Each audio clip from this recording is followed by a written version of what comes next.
Welcome to Savvy Business, Life Unscripted, with your host, Christina Rivera, where our guests share their wisdom and valuable business tips, empowering our audience to expand their personal potential. Hi, Andrea Beaman. I saw you taking a sip and you're like, let me put it down. The intro's ending. No, feel free if you need to drink water. I don't want to keep you from getting too dry or anything. But we're so grateful to have you here for our new series. You've been on twice on our Savvy Broadcasting business series, once with Dr. Peter Osborne talking about health. And today, to really help our audience get unfear-based and get empowered on how they can motivate and take care of their health and find ways to get healthy and heal. And there's so many ways to do that. You helped me many years ago with my Graves' disease, a thyroid disease, autoimmune disease. So you've done a lot of work there. You're a chef and you had your own thyroid problems earlier, wrote a book on it. But welcome. Oh, thanks. I'm happy to be here. I love talking. I love stimulating my thyroid. Yes. Oh, girl, you know what's so funny? Many years ago, I'd gone to a spiritual practitioner. She did some energy work on me. And it was interesting. I had Graves' disease. I was at the peak of it. Mm-hmm. And when she was working on me, she got to this chakra, which I forgot what it's called. Fifth chakra. Okay. And she said, I'm getting that you're not living, being, and speaking your truth. Yeah. And shortly after that, I started this series and my thyroid issues, besides doing other things, started to get a lot better. Yes, of course, because that's this is your ability to speak, hear, and know truth, right? It's thyroid, it's our creative expression. It's our ability to speak healthfully and happily with wisdom, Yeah. And so many women suppress their truth, suppress their voice. Yeah. It's not a mystery why more women are diagnosed with thyroid disease than men, right? Yeah, what is it, like 90% or something like that? Yeah, men usually don't have a problem just saying how they feel and what they're feeling. Because often women are told, oh, no, that's not nice. Don't say stuff like that, or don't get people feeling topsy-turvy. But sometimes you're holding things inside and it's got to manifest in some fashion. And sometimes it's an illness. That's correct. Yeah, that's correct. Yeah. Now, what brought you to the whole world of health? Because I know you're a chef and you cooked wonderful stuff on TV, and then you did that. But what brought you kind of to the realm of health and nutrition and wellness? Well, I mean, it's interesting because we just talked about thyroid, but it was disease. Disease brought me to wellness, and I'm grateful for my disease, my thyroid disease that I had 25 years ago, because that was the wake-up call for me. I had gone to the doctor. At the time I was hyperthyroid, but I was overweight and my hair was falling out and I was struggling with all these crazy symptoms. And the doctor said, look, we need to radiate your thyroid and then you'd be on medication for the rest of your life. And I was 28 years old. That was 25 years ago. And I was like, I don't want radiation. I don't want to take any of that. I know that I need to change my diet and my lifestyle. And my doctor said, your diet and your lifestyle have nothing to do with your disease. And I was like, okay, I get that. That's the way that you're thinking. I said, but I know that I'm a sugar junkie and I'm drinking coffee all day long and I don't eat well. Everything's out of a box. And I know I'm not in denial about what I'm doing. Yeah. So I changed my diet and my lifestyle, and my thyroid started healing. And that to me was a testament to how brilliantly designed the human body is. When we give it what it needs, it shifts into a healthier and a happier state of being. And so I've been shouting it from the rooftops ever since, that we have the power to take our health back. We haven't been taught that we have that power. I'll tell you that right now, because there's no money in you knowing that you have power over your own health. There's a lot of money to be made in fear. If you don't get this done, you're going to die. If you don't get your gallbladder out, it's going to explode. If you don't get, your intestines are inflamed, 15 feet of your intestines. Let's take it out, gone, goodbye.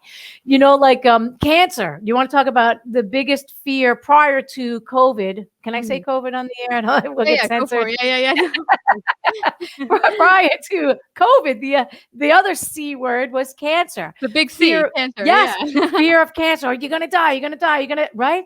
Yeah. But the human body is brilliant and resilient. And when we give it what it needs, it turns on its innate immune system. It functions well. The excretory system works. The digestive system works. The circulatory system works. The lymphatic system. All of the systems start to work. And when all of those systems work, guess what? Health and happiness are your divine right. Yeah. So that sickness, my own sickness, brought me into the health world. And I've been sharing that knowledge with people ever since, because I think that the more we get insight into just how powerful we are, the less fear we have. Yeah, absolutely. And you know what I got? And this is one thing I read from your journey in your book. And I don't recall the name of it. I read it so long ago. Tell people the name so they can go get it themselves and read it. What's the name of your book? Well, I have 4 books, but the one you may be talking about is Happy, Healthy Thyroid, The Essential Steps for Healing Naturally. Yes, that's the one I read many, many years ago when I was going through my own thyroid issues. But it was interesting. It wasn't a quick step process. It wasn't just, you change your diet, your lifestyle, and boom, I'm all better. It took years to get back to balance and health. And I think that's one thing. We go to the doctor and we get these medications that Band-Aid or hide the symptoms, which makes you feel like, it's all over. I'm all better now. When really it's not. It's hidden. It's hidden. And not only that, but then you're going to need another medication on top of another medication until it's surgery time, right? Until you have to take an organ out. So what you said is exactly right. It hides or suppresses what the body is saying. But meanwhile, the body is saying, hey, I'm out of balance. Hey, I need you to take a look at here. I need you to look inside. I need you to look at what's going on. The body's always talking to us. And we go, I don't really want to hear what you have to say. Exactly. Right? The body's saying, I'm tired. I'm missing nutrients. I don't feel good. And we're going, okay, shut up. Yeah. Let's just make it shut up. But I mean, really, because even a fever or any of the symptoms you get, it's your body telling you something's off. It's not, people say, I got a fever, let's take some Tylenol. But actually, your body is telling you it has a fever because it's a reason, an infection or whatever it might be. Now, I want to talk about the major fear going on. You said the big other C word, and that's COVID. People feel disempowered right now, very scared. They're like, what's going to save me? Is this vaccine or that going to save me? So there's things they can do right now, right? Every single day. And one being what you do, it's just super positiveness with your attitude. Sure. Yeah. So I was, again, really lucky to be in the first wave of COVID people. When it came through New York, my husband and I both got COVID. And we were down. It was like a very strong flu. I'm not going to say that it was easy. It was not for us. For some people, it's like a sniffle or nothing. Right? And then for other people, it's pretty strong. And for the elders and people with comorbidity factors, it's really, really dangerous. And we're both, I'm in my 50s and my husband is in his 40s. Yeah, I like those younger fellas. Good for the immune system. So it hit me and him hard, and it was like a heavy flu, right? A strong flu. But I have in my house everything that we needed for healing. I had soup, I had bone stock, I had herbs. We had, when the cough came, right? The cough that didn't want to resolve. There's the kitchen herb thyme, which is a natural decongestant, right? So we made thyme, honey, and lemon tea, drank that all day long. When we wanted to expectorate, we put herbs into a bowl, right? Oregano, thyme, rosemary, because they're highly volatile with their oils. Put it into a bowl, let it steep with water, breathed in the air to put it into our lungs. So this started to clear out the pathogen and the antigen and all of the drama that comes along with sickness. And, I know people talk about long haul, but part of long haul is that those symptoms never resolved, right? The body never came back online. Maybe the lymphatic system is congested. So we're looking at it I have people that connect with me on social. They're like, Andrea, you're so irresponsible. You're telling people they could heal from this. And I'm like, yeah, I'm telling people they can heal from this and they could support their immune system. Hydrate. Mm-hmm. Yeah. Right? Hydration is one of the keys to a healthy immune system. Hydration, movement, right? All of this stuff is really important. One of the things we just said is our society has become so instant gratification. So it's this idea that, okay, I got sick, let me take the Tylenol or whatever, hide, mask the symptoms. See, I'm all better. I don't feel anything. In this case, you have to go through it. You're helping your body do what it needs to do, helping it cough out the whatever and getting back to wellness, but it's going through it instead of pushing it away and hiding it. And I think that that's the problem with a lot in society. They're expecting to hide it and then I'm all better. That's correct. So we went through it. Like the first 3 days were the hardest, right? That's when the fever was there and the body aches and the bone aches and all the stuff that comes with a classic flu, right? We had classic flu symptoms that were just a little weird, meaning the taste and the smell came after, right? Came 5 days after. And I was like, that's weird. It's almost like somebody took a flu and took a cold and combined them together. Wow. Which is possibly what happened. Combine them together, right? And so we lost taste and smell like 5 days later. But then I started to take golden seal herb, to stimulate my salivary glands, to bring back taste and smell, right? To get all of this functioning. I took golden seal. We took artichoke leaf, which is in bitters, any bitters formula that you find in any health food store, right? A bitters. All stimulate the salivary glands and get this moving again to move things through. So we had this, my taste and smell came back after 4 days, my husband after 5 days. And I saw people were telling me, I lost it for 3 months. I lost it for 6 months. It never came back, right? So then if that is happening, something else is going on in the system where it didn't clear the damage. It didn't heal, right? So it's amazing to me. It really is. We didn't suppress the symptoms.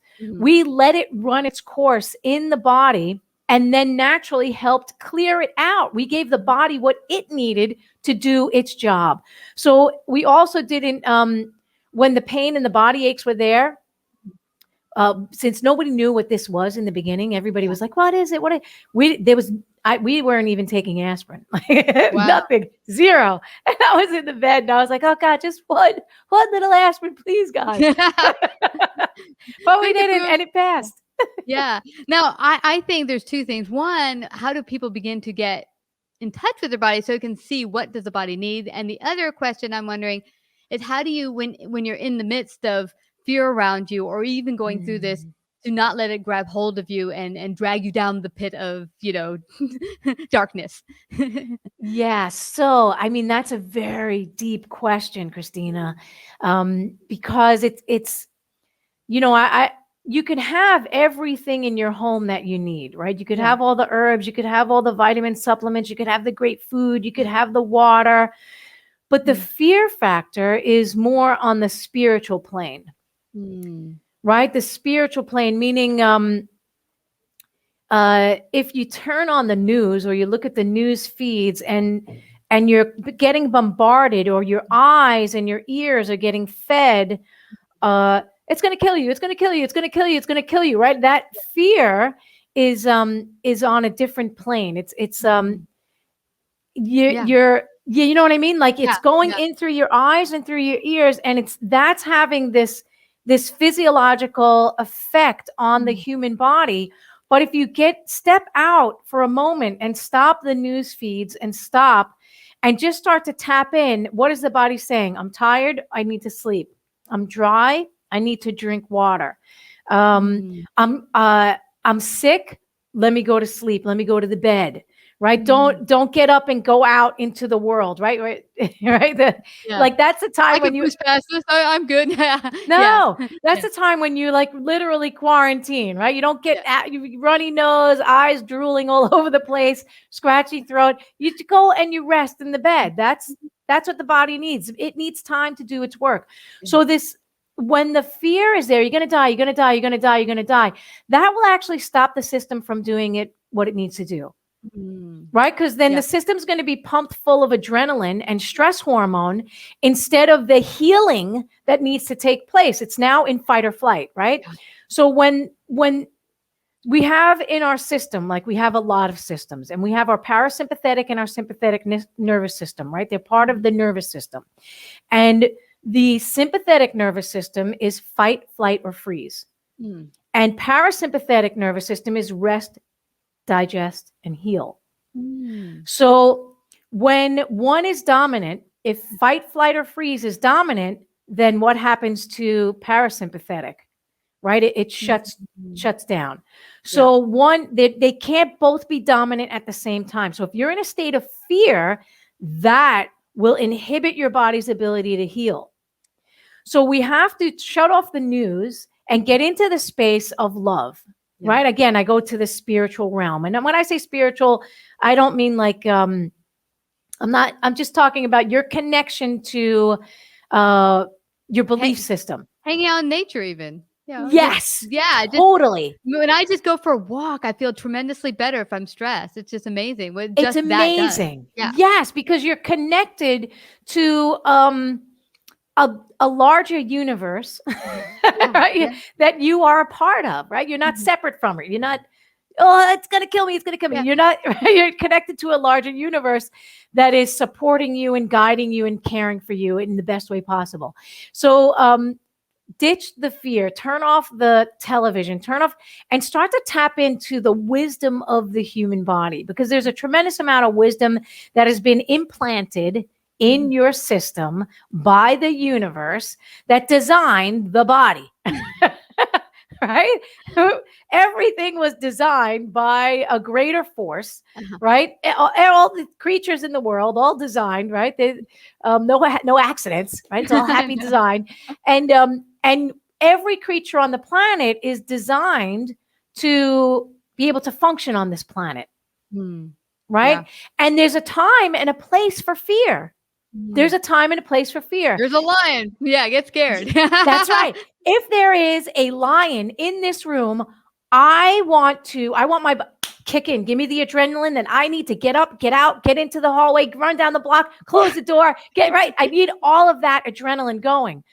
But you know what I'm getting, Andrea, also, when you talked about the fear mechanism, either flight or fight, or with the other freeze. I'm thinking to myself, that probably also stops rationality, because now you can't take in any new information about how you can help yourself, because now it's just like this. That's correct. Yeah, that's correct. You hit the nail on the head. So when they're in this place of fear, the body's not going to function the way that it needs to function. And there's a chronic fear. It hasn't been like 1, 2, 3, 4 fears. It's been a year and a half or 18 months or longer of fear every day, all day long. So there's no break. The body doesn't get any rest from that. There's no relaxation. There's no breathing, right? And what is this COVID? COVID is this stopping the breath, right? On the spiritual plane, stopping the breath. They can't breathe. People, I can't breathe, right? So the fear factor will keep that breath, right? what happens when we're afraid? Breath is up here. It's all the way up here. It's not a full breath. It's not a relaxed breath. Yeah. So, I mean, there's a lot of stuff going on in the world. Don't listen to it. Yeah. And you can't do anything about it. I said many years ago, when there was this crazy story that came out about a guy who came off a plane from somewhere, I don't remember where, and he came and went to Brooklyn, and he had Ebola, they said. And he went bowling right after he got off the plane without realizing he had Ebola. And it got out that, I guess he went to the hospital later on. They're like, oh my gosh, where have you been? Who have you hung out with? And he had said, oh, I went bowling right after I got off the plane. They're like, you did what? And so then it was all over the news, and at work I was there, and people were like, oh my gosh, we're all dying of Ebola. And I'm like, everyone, turn off the news, step away from the newspaper, turn on Savvy Broadcasting. No, because we it's just, if you just constantly hear the fear, you're just going to go insane. And yeah, it's just totally. Yeah, it's crazy. It's really crazy. That would actually be a fun comedy skit, bowling with Ebola. Yeah. Oh gosh. I know people think it's a joke now, but it did happen in the news series for like 3 days. Now no one even recalls it, but that's what I mean. The news, the whole part of news is supposed to make money for themselves. So they have to drum up things, make it exciting. Like, when you watch a movie, it has to be dramatic. That's right. And so it's not always completely factual. Sometimes it's have to drum up it a little bit fear factor. But yeah, I mean, this has been great just for people to realize that they can start to empower themselves, listen to their own body, step away from the TV, the cell phone, Yes. go for a walk, have a night, start to breathe. A Start little to bit. breathe. Yeah. Yes. You know what's interesting, Christina? I studied media in college. So I know, thank God, I know about sensationalism. And sensationalism sells, and that's what it's called. So the headlines, the thing that Yeah. gets you, oh God, I gotta see what, right? Yeah. That's it's not healthy, and they know they do it on purpose, and it's to sell newspapers and all the. But more, it's to get people's eyes on their stuff so that they could get advertisements, right? Advertising fees from whoever, the drug companies, it doesn't matter. So, I thank God that I took that in college. Otherwise, I wouldn't have been savvy. I wouldn't have known that the news is just full of crap. The vast majority across the board on any side. It doesn't matter whether it's I don't know I'm not a political person, but whether it's a Republican or a Democratic or a green news station, right? They're all sensationalistic. They're all selling that, to make money, and it's not healthy. When money comes above human health, we're looking at problems, big problems. Didn't they in the 50s have a news cycle that was only a half hour long? And because how much news, I mean, when there's really what you have to talk about that's important for today, probably will take about 20 minutes to a half hour. Boom. What's going on around the world? What's going on in your backyard? Boom, we're done. But if you have a news station that's going on like 24/7, well, you got to keep that puppy rolling. So we got to make up some stuff for you to listen to. Oh my gosh, 24 hours of fear. That's what it is. Well, we're going to kick that in the bucket with your wonderful information today. I just have to thank you again, Andrea Beaman. Then go to AndreaBeaman.com, and you're on all the wonderful sites from LinkedIn, Facebook, Twitter. Go find out more. And you have a wonderful blog where they can go and find out every single, how often do you run it? Every week I have a new thing that I'm talking about, but I also have tons of recipes, recipes. And even for people that are afraid of what was happening in the world and they want a recipe for a cough or a recipe for lung health, it's all on my website. Oh, that's awesome. Well, I just have to thank you for coming back to Savvy and sharing on our new Forbidden Speech series. Thank you so much for coming. Thank you. God bless. Like, subscribe, and share this episode. To listen to more savvy episodes and savvy biz tips, go to www.lifeunscriptedradio.com. To find out about our paid sponsorship opportunities or how to become a guest, email Christina at lifeunscriptedradio.com.